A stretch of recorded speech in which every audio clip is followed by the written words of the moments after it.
Okay, well, this is my 31-foot 1973 Airstream Excella 500, and just going to do a quick walk around, show some of the details of this, point out some of the things.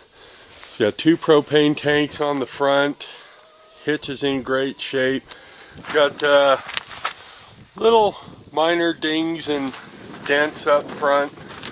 Over here, it's a little bit more dinged up. There's a pretty good ding right there.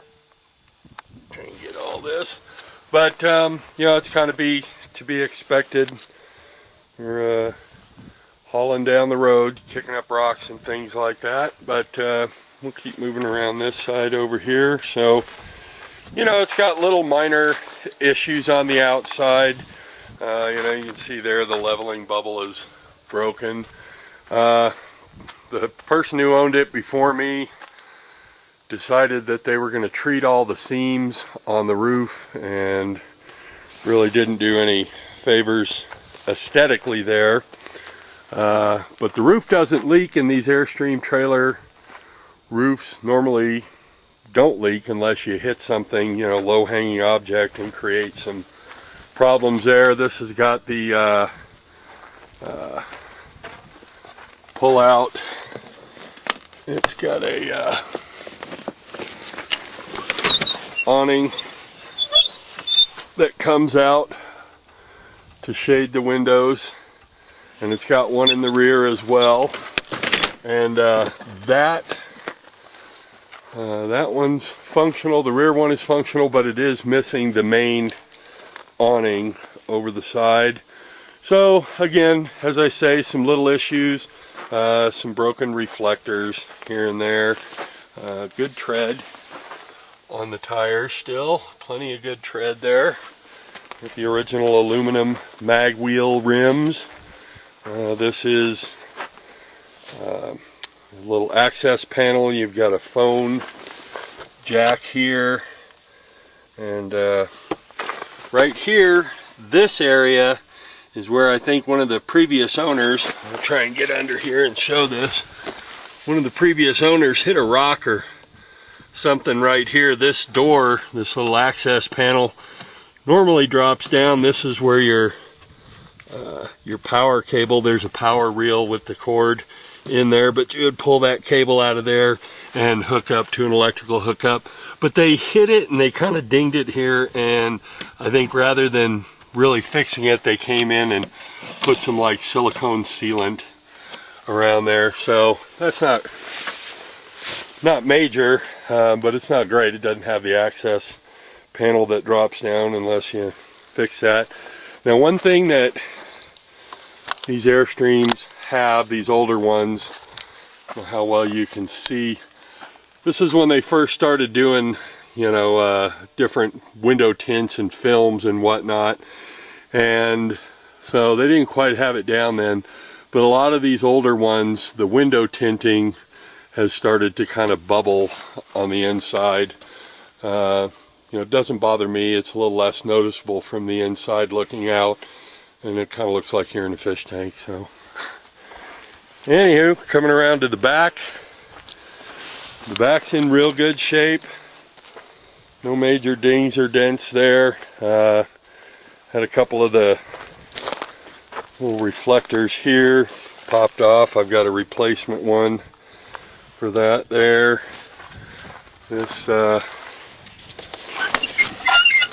little awning also comes out over the rear window.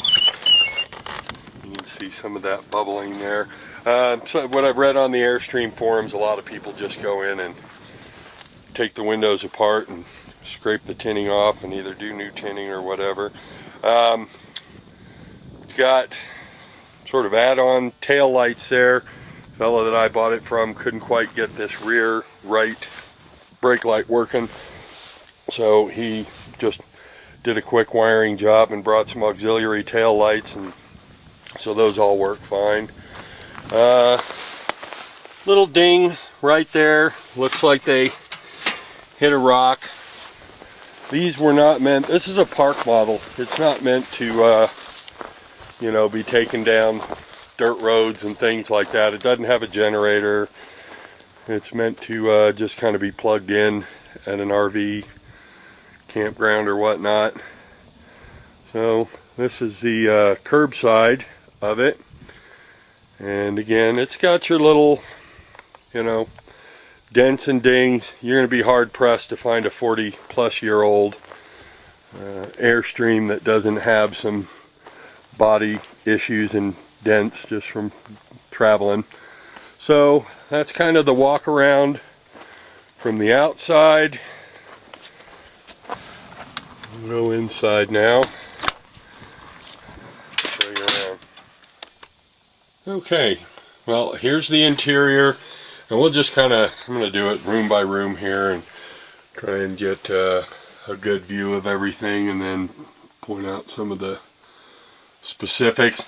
I've got it set up. This is kind of what we call our guest house right now, so you sort of have to imagine it without the furniture. But just kind of take you through. Front door, screen.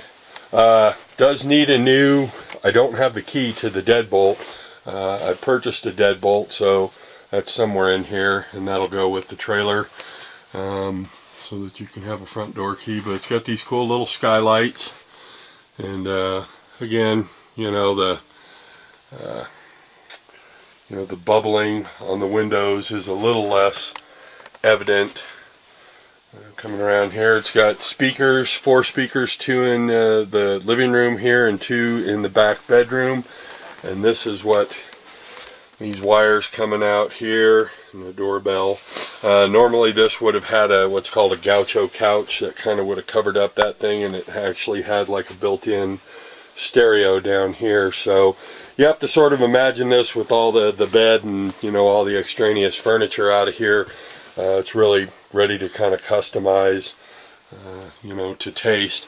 This thing right here, that's the aerial mast, the antenna, the Auto Ranger, and they used to probably be really cool when they worked, but it doesn't work anymore. But that's like an automatically raise your television antenna, which nobody has anymore anyway. Here's all the dials and gauges, battery check, water level. I don't have the electric hooked up right now, so I'm not going to be able to demonstrate all this, but pretty much everything works in here. You've got levels on the holding tank. Water pump, that's where you turn your water pump on. You know, gray levels, battery levels, ammeter. So most of the rolling things are intact and work well, so I'll give you a little storage area, bookshelf, what have you, up there for your living room. And of course, this thing is, you know, a work in progress. So these, I took down all of the, well, not all of them. I got back to the hallway there, and that's about where I got stopped. But this place was really filthy. It was all smoky and covered in, you know, just somebody was a smoker. But I replaced light bulbs in here, cleaned all of these vents up, and so you've got 6 light bulbs in here that can run off of DC power. And same thing, cleaned this one out, took it all apart, cleaned the vents out. The AC unit blows, probably needs a charge of Freon. So anyway, again, these are some, they originally had some hidden 18-inch fluorescent bulbs behind these things, but the ballasts are actually under the interior skin. What most people do, there's still a hot wire that's coming out there that they can hook up LED lights behind these little panels, and it just adds some cool kind of ambient light in there.